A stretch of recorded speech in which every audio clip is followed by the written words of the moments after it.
Nithyanandam sir என்ன செய்யறாரு? எழுதிட்டு இருக்காரு. அமைதியா இருக்கு ஐயா. வணக்கம் ஐயா. என்ன ஐயா எழுதிட்டு இருக்கீங்க? பதில் சொல்லுங்க. வணக்கம் ஐயா. இப்பதான் கேக்குது. கேக்குதா? ஒண்ணு எழுதல, தலையெழுத்து. சரி சொல்லுங்க. கேக்குது, இப்பதான் கேக்குது. சரி, இப்ப இந்த பிரச்சனை ரொம்ப சீரியஸா போயிட்டு இருக்கா? எப்படி தெரியல, சொல்லுங்க. என்னது நான் பேசுறது கேக்குதா? கேக்குது, கேக்கு. இப்ப இந்த பிரச்சனை பத்தி நீங்க என்ன நினைக்கிறீங்க? ஆமா, டெல்லியில் போராடுகின்ற இந்த விவசாய பிரச்சனை ஏற்கனவே கடந்த 22 21 22 ஒரு 8 மாசம் நடந்தது.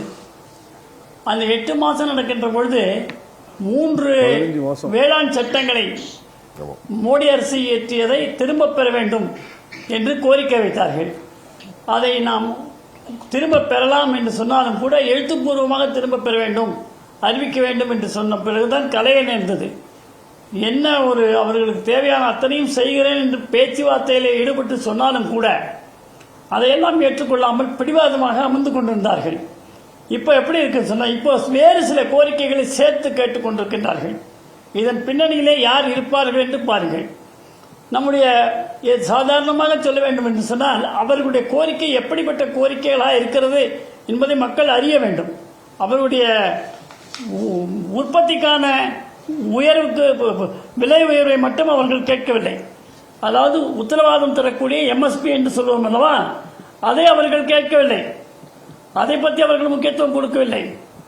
ஆனால் அது என்ன கொடுத்திருக்கிறார்கள் என்று சொன்னால், மோடி அரசு வந்த பிறகு 2014 வரை 1400 ரூபாய் கோதுமைக்கு இருந்தது.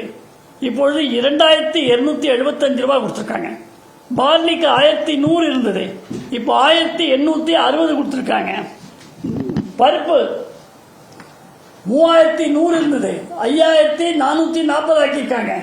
லென்டில் 2950 இருந்தது, இப்போ 5425 வைத்திருக்கிறார்கள். கடுகு 3050 இருந்தது, 5650 வைத்திருக்கிறார்கள். சன்ஃபிளவர் சூரியகாந்திக்கு 3000 இருந்தது, 5800 ஆக்கியிருக்கிறார்கள். காட்டன் எம்எஸ் 3750 இருந்தது, 6620 ஆக்கியிருக்கிறார்கள். காட்டன் எல்எஸ் என்பது 4020 இருந்தது, 7020 ஆக்கியிருக்கிறார்கள். அதே மாதிரி ஜவஹர் ஹைபிரிட் இவற்றை 4020 இருந்ததை 7020 ஆக்கியிருக்கிறார்கள். இப்படி தொடர்ந்து சொன்னான். பஜ்ரா 1250 இருந்து 2500. ராகி, நீங்க ராகி எடுத்துட்டீங்க சொன்னா 1550 தான் இருந்தது, இப்ப 3446 ஆக்கியிருக்காங்க. சோயாபீன் 2560 இருந்தது, 4600 ஆக்கியிருக்காங்க. சேசம் எள்ளு 4600 இருந்தது, 8635 ஆக்கியிருக்காங்க. ஐயா, மூங்கு தால் இந்த லிஸ்ட் போயிட்டே இருக்க 4 மணி நேரத்துக்கு. இப்ப நீங்க என்ன சொல்ல வரீங்க ஐயா? இப்ப நீங்க சொல்லக்கூடிய அதனால சொல்றேன். ஆக 2014 இருந்து இப்பொழுது விவசாயிகளுக்கான அடிப்படை விலை என்பது நிர்ணயம் செய்யப்பட்டது 1.5 மடங்கு அதிகமாக இருக்கிறது. இன்னும் அதிகமாக தேவை, அவர்களுக்கு கொடுக்க வேண்டும் என்று விரும்புகிறது அரசு. அதற்கு சற்று அவகாசம் தேவை. ஆனால் இப்பொழுது கோரிக்கை இவர்களுடைய உற்பத்தியை மட்டுமல்ல, இவர்களுடைய கோரிக்கை எப்படி விசித்திரமாக இருக்கிறது என்று பாருங்கள். இவர்கள் விவசாயிகள் தானா என்று நீங்கள் சிந்தித்து பார்க்க வேண்டும். ஏனென்று சொன்னால், அவர்கள் இந்த குப்பைகளை எரிக்கிறார்களே, வைக்கல்கள் இவற்றையெல்லாம் எரிக்கிறார்கள், அதுக்கு தடை விதித்திருக்கிறார்கள். ஆனால் அந்த தடை முழுவதுமாக நீக்க வேண்டும் என்று கேட்கின்றார்கள். எதற்காக நீக்க வேண்டும்? சுற்றுப்புற சூழல் கெட்டுவிட வேண்டும், கெட்டு போகிறது என்பதற்காகத்தான் அதை தடை விதித்திருக்கிறார்கள். அப்பொழுது அந்த குப்பைகளை என்ன செய்ய வேண்டும் என்று உத்தரப்பிரதேச அரசாங்கம் யோகி அவற்றை எப்படி பணமாக மாற்ற முடியும் என்ற திட்டத்தை அவர்களுக்கு அறிவித்திருந்தும் கூட அதையெல்லாம் விடுத்து நாங்கள் எரிப்போம், முழுமையாக அதற்கு தடை நீக்க வேண்டும் என்று சொல்கிறார்கள். அது மாதிரி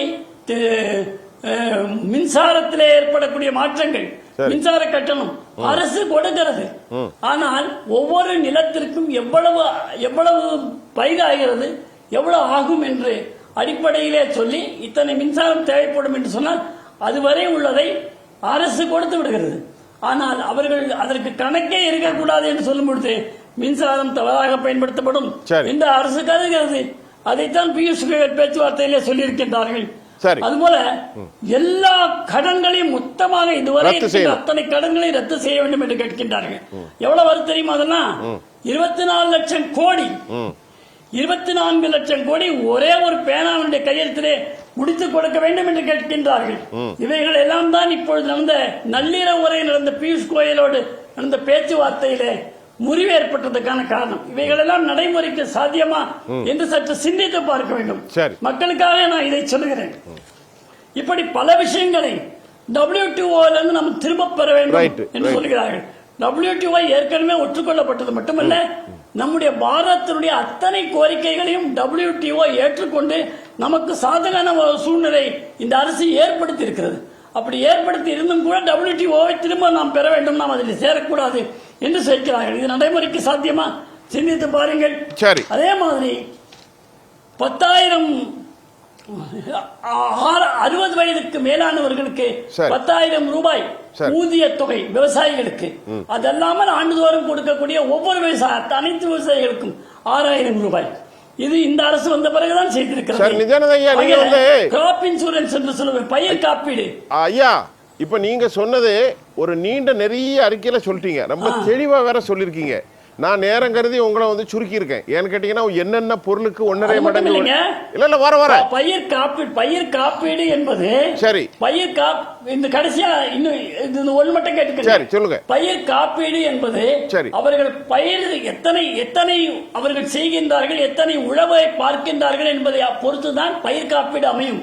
ஆனால் இப்பொழுது உள்ள கோரிக்கையை அவர்கள் என்ன வைக்கிறார்கள் என்று சொன்னால், எவ்வளவு நிலம் இருக்கிறதோ அந்த நிலத்தின் அடிப்படையில காப்பீடு கொடுக்க வேண்டும். அது விவசாயம் நடக்கிறதா இல்லையோ, விவசாய நிலத்திற்கு எல்லாமே காப்பீடு கொடுக்க வேண்டும் என்று ஒரு அரசாங்கத்தால் சாத்தியமாகுமா? சிந்தித்து பாருங்கள். இந்த சுற்றுலா எனக்கு வாய்ப்பு இருந்தால் நான் இன்னும் பல விளக்கங்களை சொல்ல தயாராக. இதற்கு பின்னணியில யார் இருக்கின்றார்கள் என்பதெல்லாம் மிக தெளிவாக அரசுக்கு தெரிந்திருக்கிறது. அதையும் நாம் விவரமாக பேசலாம். நித்யானந்த ஐயா, இப்போ இந்த பிரச்சனை தாண்டி இப்ப நமக்கு வந்திருக்கக்கூடிய நித்யானந்த, இந்த பிரச்சனையை தாண்டி இப்போ இந்த போராட்டத்தின் மூலம் தென் மாநிலங்களுக்கு வரக்கூடிய மூலப்பொருட்கள் சப்ளை செயினுக்கு மிக கடுமையாக பாதிக்கப்பட்டிருக்கிறது. எல்லையோர மாநிலங்களில் 50% டீசல் சப்ளையும் 20% கேஸ் சப்ளை பாதிக்கப்பட்டிருக்கிறது. அது மட்டும் இல்லாமல் கோதுமை, பருத்தி, அரிசி, சோளம், கரும்பு, கடலை எல்லா பொருட்களும் விலை உயரக்கூடிய அபாயம், ஸ்கிராப்புடைய பற்றாக்குறை வரும் அப்படின்னு டெல்லியிலிருந்து நாளிதழ் மிக தெளிவாக கருத்து இருக்கிறது. இன்னைக்கு 5 நாள் 4 நாட்கள் இன்னும் போக போக பிரச்சனைகள் வலுவாகும். இதை எப்படி எதிர்கொள்ள போகிறது மோடி அரசு? கடந்த முறை பார்த்தீர்கள் என்று சொன்னால் காலிஸ்தான் இருக்கிறது. அதுல வெளிநாட்டை சேர்ந்த அயல்நாட்டை சேர்ந்தவர்கள் இதுல நிதி வழங்கியிருக்கிறார்கள் என்பதெல்லாம் மக்களுக்கு எடுத்து சொல்லியிருக்கிறது அரசு ஆதாரப்பூர்வமாக. எனவே இதை செய்யக்கூடியவர்கள் வெளிநாட்டில் இருந்து தூண்டுகிறார்கள் என்பதற்கான பல ஆதாரங்கள் இருக்கின்றன.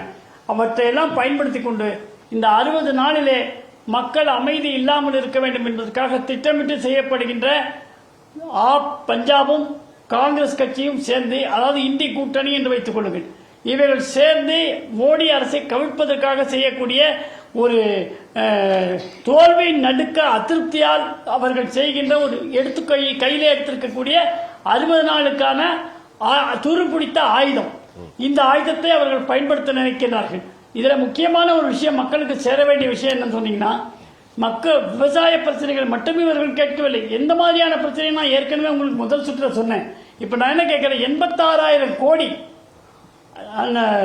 100 நாள் வேலை திட்டத்திற்காக ஒதுக்கியிருப்பதை நேரடியாக நீங்கள் விவசாயிகளுக்கு ஒதுக்குங்கள் என்று திருப்பி விடுங்கள் அந்த நிதியை என்று கேட்கிறார்கள். எப்படி 100 நாள் வேலை திட்டத்தை பணம் கூட விவசாயிகளுக்கு பங்கிட்டு கொடுங்கள் என்று கேட்பது ஒரு நியாயமான கோரிக்கையா? அதனால இதெல்லாம் ஏற்றுக்கொள்ளக்கூடியதா இருக்க. நீங்களே யோசனை பண்ணி பாருங்க. இந்த ஆட்சியை மாற்றுவதற்கு என்ன செய்ய வேண்டுமோ, எந்த சிக்கல்களை ஏற்படுத்த வேண்டுமோ, செயற்கை ரீதியாக பஞ்சத்தை உருவாக்க வேண்டுமோ அத்தனையும் இவர்கள் செய்து கொண்டிருக்கிறார்கள். 2013 நில ஆர்ஜித சட்டம் கொண்டு வந்தது அந்த அரசு, மன்மோகன் அரசு. இந்த 2013 கொண்டு வந்த சட்டத்தில் எடுத்துக்கொண்ட நிலங்களை எல்லாம் மீண்டும் கொடுக்க வேண்டும் என்று சொல்கின்ற பொழுது, அங்கே வளர்ச்சி பாதைக்காக திட்டமிட்டு இருக்கின்ற ஆலைகளை எல்லாம் நாம் என்ன செய்ய முடியும் சொல்லுங்க? இதெல்லாம் நடக்கிற விஷயமா? அதனால 2013 உள்ளதெல்லாம் திருப்பி கொடுக்கணும் அப்படின்னு கேட்டா என்ன அர்த்தம்? அதனால காலிஸ்தான் இயக்கம் இன்றைக்கும் நமக்கு சவால் விட்டுக் கொண்டு அச்சுறுத்தி கொண்டிருக்கிறது. நாங்கள் அமைதியாக இந்தியாவை விடமாட்டோம் என்று சொல்லுகின்ற நேரத்திலே இப்படியெல்லாம் போராட்டம் நடத்துவது அவர்களுக்கு பின்னணியிலே நடத்த வைக்கின்றார்கள். இந்த ஆட்சியை எப்படியாவது மாற்றி அமைக்க வேண்டும் என்று துடித்துக் கொண்டிருக்கிறார்கள் என்பதை நாம் நன்றாக புரிந்து கொள்ள வேண்டும். மாநில அரசு விலை நிர்ணயம் செய்ய வேண்டுமா, மத்திய அரசு விலை நிர்ணயம் செய்ய வேண்டுமா என்பதை தேர்தல் அறிக்கை கொடுக்கின்ற போதே மாநில அரசுக்காக போட்டியிடுகின்ற கட்சிக்கோ தெரிந்திருக்க வேண்டும். அப்படி தெரியாமலா இவர்கள் கொடுத்தார்கள், நாங்கள் ஏற்றி கொடுப்போம் என்று. எனவே இப்ப நடக்கின்ற போராட்டத்திற்கு மாநில அரசுக்கு தொடர்பில்லை என்று சொல்ல முடியாது. இவர்கள் என்ன வேண்டுமானாலும் செய்வார்கள். இவருடைய நோக்கம் டெல்லியில இருக்கக்கூடிய ஆட்சியை கவிழ்க்க வேண்டும். அது மட்டுமல்ல, பஞ்சாபிலே ஒரு விவசாய போராட்டம் நடந்தது. அதே பஞ்சாபினுடைய ஆளுங்கட்சி ஆப் அவர்கள் மீது கண்ணீர் புகையும் தடியடியும் வீசியது, அந்த பிரயோகப்படுத்தியது. ஆனால் டெல்லியிலே இவர்கள் ஆதரவு கொடுக்கிறார்கள், இப்பொழுதும் ஆதரவு கொடுக்கிறார்கள். இடைத்தரகர்களுக்கு தான் செல்கிறது என்று லெனின் அழகாக சொன்னார். அந்த இடைத்தரகர்கள் அதிகமாக கொடுக்கக்கூடியது எங்கே? பஞ்சாப்ல. சரி, அந்த பஞ்சாப் இடைத்தரகர்களை ஒழிப்பதற்காக விவசாயிகள் நேரடியாக அவருடைய பொருட்களை அங்காடியிலே விற்கலாம், நேரடியாக 10 விவசாயிகள் கூட்டுறவு முறையில ஏற்றுமதியும் செய்யலாம் என்று கொண்டு வந்த சட்டத்தை திரும்ப பெற செய்துவிட்டு இந்த புரோக்கர்களுக்காக சொல்லி முடிங்க முடிச்சிட்டீங்களா? சொல்லுங்க. அதனால இடைத்தரகர்களுக்கு லாபம் செய்யக்கூடிய இடைத்தரகர்களால் அவர்களிடத்திலிருந்து பணம் பெறக்கூடிய எதிர்கட்சிகள் இவற்றை எல்லாம் செய்து கொண்டிருக்கிறது. இன்னும் வசதியாக நேற்றைய சுப்ரீம் கோர்ட் உச்சநீதிமன்ற தீர்ப்பு பண பாண்ட், அதாவது தேர்தல்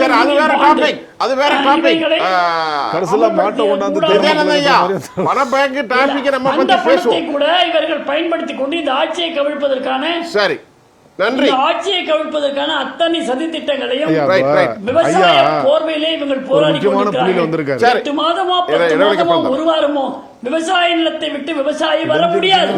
நன்றி புரிந்து கொள்ளுங்கள். நன்றி ஐயா, உங்களுடைய பேச்சை நான் எடுத்துக்கொள்கிறேன்.